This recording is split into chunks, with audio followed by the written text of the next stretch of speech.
First, let's talk to Tom Bower, who's investigative journalist and royal biographer. Tom, thanks so much for coming on the show this afternoon. How do you think the palace has handled it so far?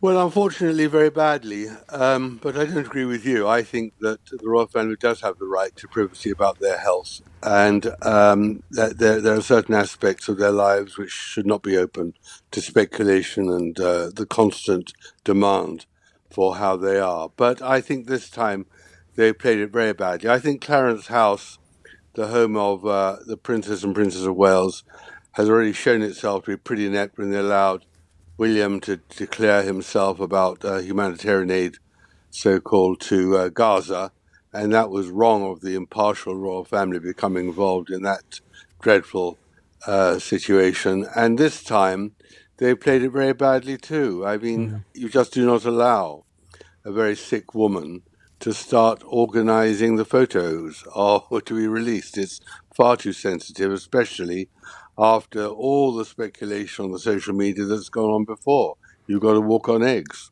So would you say, Tom, that there is a particular weakness or frailty around the Prince and Princess of Wales operation and household in particular, even vis-a-vis, say, Buckingham Palace?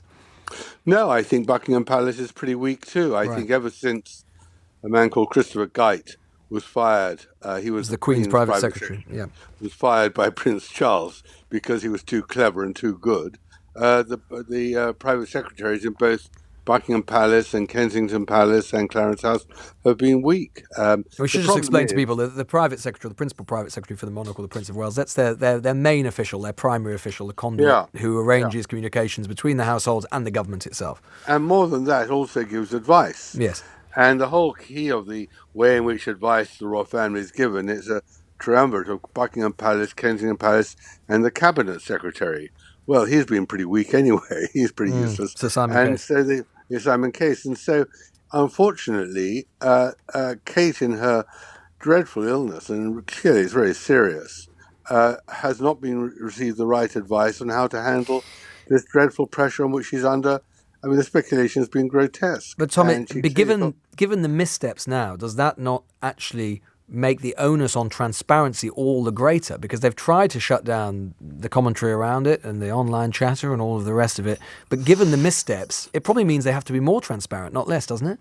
On the contrary, I think the Goulds shouldn't win. I don't think the mischief makers in the stratosphere should have their day.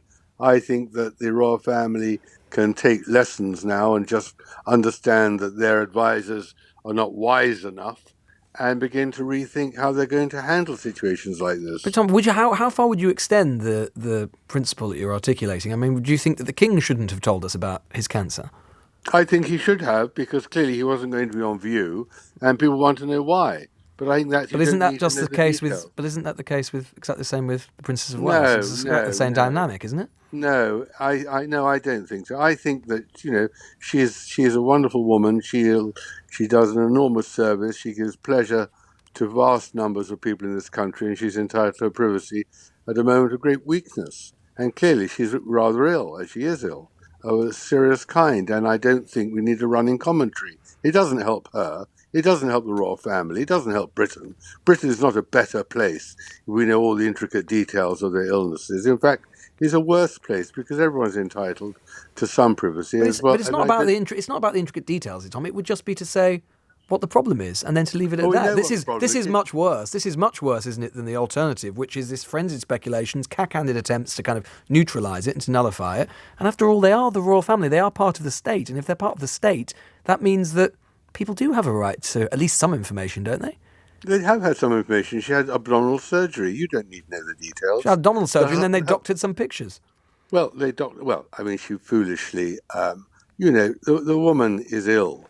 She did things without thinking. I mean, that is the problem of the pressure of this constant speculation. I mean, I'm all for openness. I'm all for giving people as much information as possible, but it doesn't help anybody to know every day a running commentary on Kate's health. It doesn't help her to recover. It doesn't help her children. It doesn't help Britain. Britain's not a better place to know the running commentary on her health. But it's not a running commentary to simply provide one piece of commentary, is it? But you have. She's had abdominal surgery. She needs to spend 2 weeks in hospital. It clearly was very serious. But I mean, if you're an employee, you have to tell your boss what's wrong with you while you're off work. I mean, that is exactly the same dynamic, isn't it? He doesn't get every day then a running commentary on all the treatment and the rest you're getting. You tell him you're ill, you're signed off, and that's it. I just don't think it helps Britain at all.